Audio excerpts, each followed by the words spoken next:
Hello again, Chris Lee with Southeastern 14 presented by Bearded Iris. We are here to go over SEC baseball action from Friday night, April the 29th. Let's start in Fayetteville, where Arkansas has now taken the series from Texas A&M with the game to go. Arkansas, man, how do these guys do it?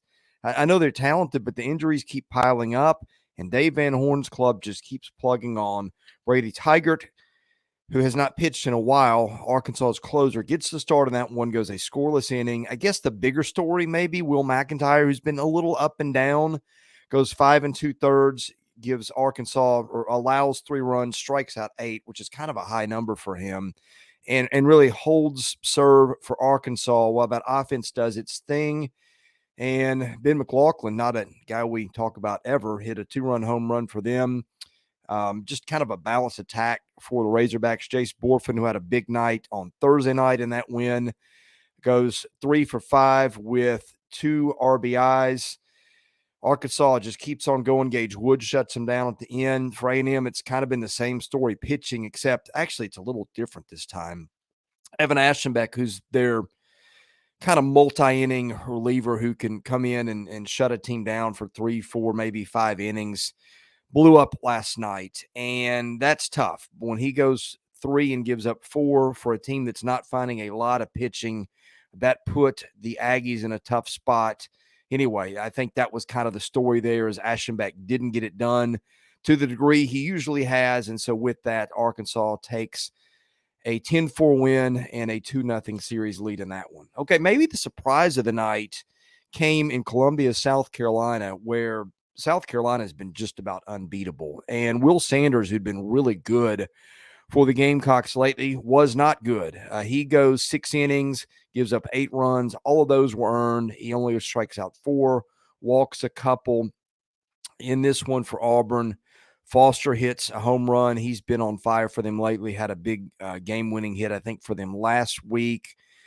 I guess the big story, and it seems like we say this every Friday night, you don't really look at top pitchers in the league and think Auburn, but Tommy Vail has been that. He goes 5 innings, gives up 2 runs. Both those were earned. He walks 6. I think that's a little uncharacteristic.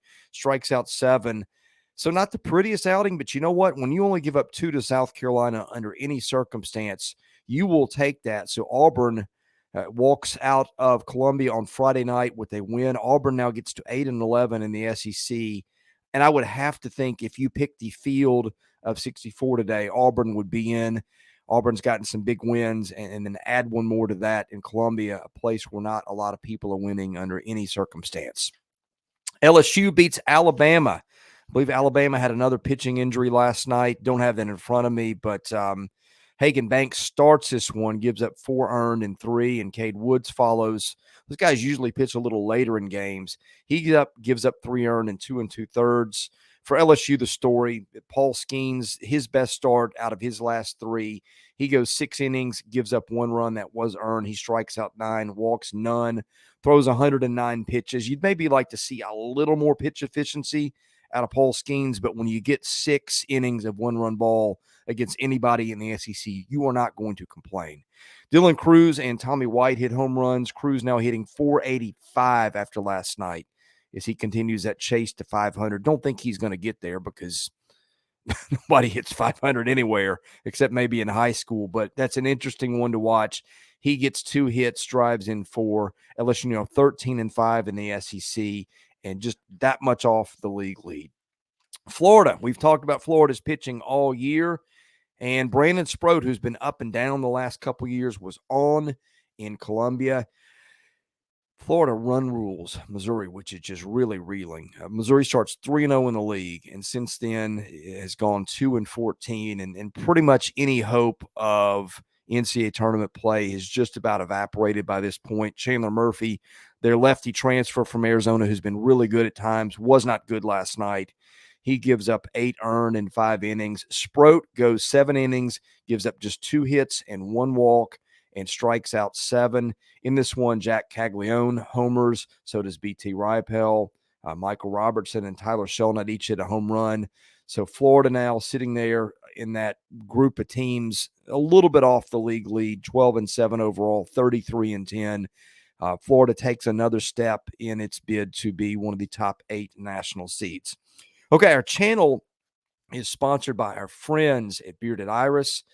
The Sylvan Supply location Bearded Iris is in West Nashville is home to Black Dynasty's secret ramen house. You'll find a wide variety of comforting bowls of meaty and vegan-friendly ramen with house-made noodles alongside rotating weekly features, seasonal sides, salads, and desserts. So if you're in the Nashville area and in the West Nashville area, go check out our buddies at Bearded Iris and tell them you heard about them on Southeastern 14.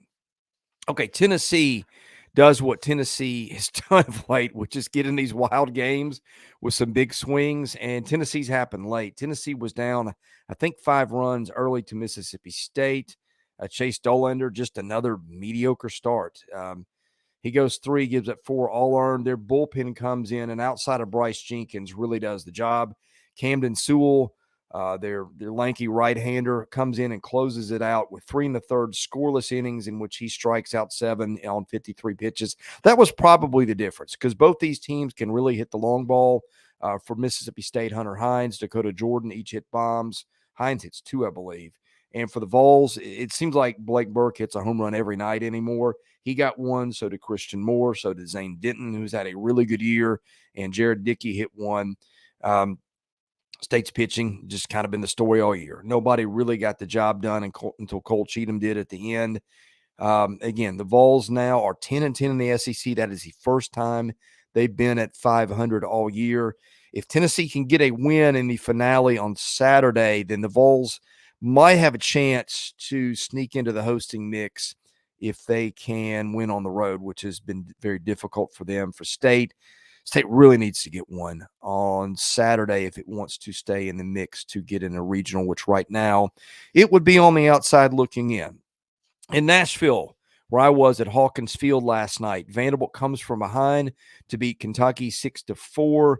Carter Holton was just not good. The strike zone wasn't unfair, but it wasn't generous, and Holton just couldn't hit his spots. Kentucky stands right on top of the plate.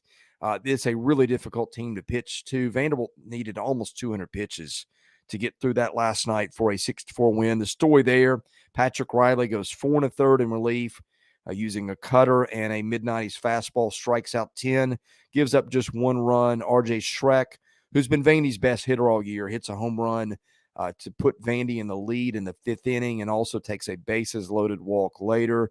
Kentucky used 6 pitchers. Darren Williams, their starter, gave up 5 runs, 4 earned. The bullpen was pretty good, but not quite good enough. Nick Maldonado comes in and slams the door for Vandy at the end.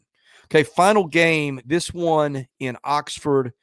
Georgia really needed to get a win here to put itself – I think it was in the NCAA tournament coming into this one, but you don't want to lose to Ole Miss anywhere. And Ole Miss pulls one off. Xavier Rivas goes 4 innings, allows 2 runs. The bullpen, this is not something we've said a lot, but the bullpen for Ole Miss does a pretty good job in holding Georgia down. This is a team that can really, really rake. For Georgia, I guess the silver lining is you didn't use maybe your better starters. So Georgia's got some guys to come later in this series. We'll try to get 2 in Oxford. And if Georgia can do that, Georgia will end the weekend in a pretty good place. But that's not the way Georgia wanted to start. Peyton Chatagnier, hits a home run for Ole Miss in this one as the Rebels try to stay in the hunt to get to Hoover, and it's going to take a run in Hoover and a miracle there if Ole Miss wants to have any shot at getting back to the NCAA tournament. All right, I'm Chris Lee of Southeastern 14. We'll wrap up Saturday's games, probably have that one for you on Sunday morning. We'll do bracketology, probably do that early next week, maybe Tuesday or Wednesday. We've started doing those so you can see where your favorite SEC team stands in the pecking order for the NCAA tournament. I'm Chris Lee of Southeastern 14, presented by Bearded Iris. Thank you for watching, and we will see you again soon with more SEC baseball content.